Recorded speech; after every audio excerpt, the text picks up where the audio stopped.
Courts have also ruled in some cases, and the case of Google Books that you mentioned, that digitizing and analyzing copyrighted works for search and indexing can be transformative.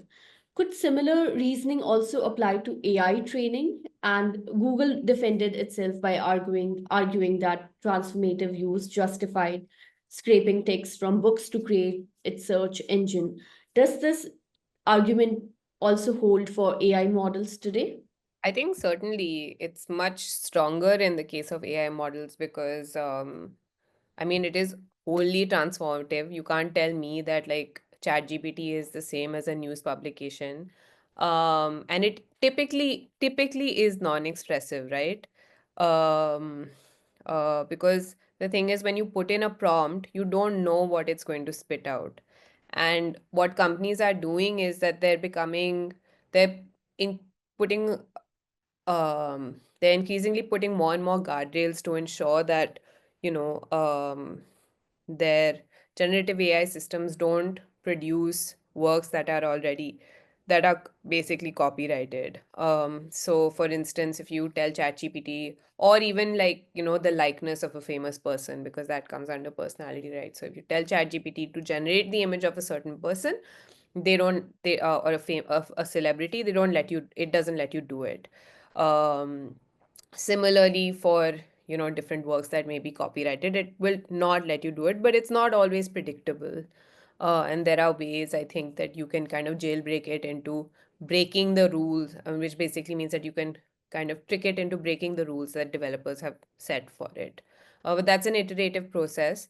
But yeah, I think there's a very strong argument for transformative, very strong argument for transformative use. There's another argument that, the data set that has been created to train AI systems, that in itself holds a separate uh, copyright. And I think there's a strong case to be made for that. I don't think, of course, right now, I think OpenAI is just trying to get the case thrown out. Um, but I think there's a very strong case to be made for that, because that modicum of creativity threshold that we have in India is quite low, you know.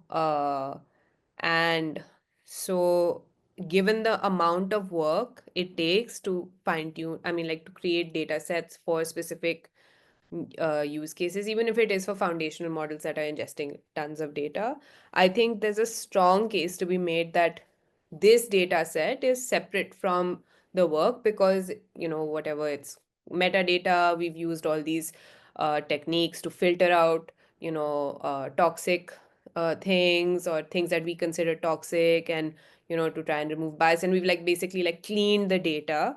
Um, so I think there's a strong case to be made that there's a separate copyright within the data set that has been created for a particular purpose, for training a particular model.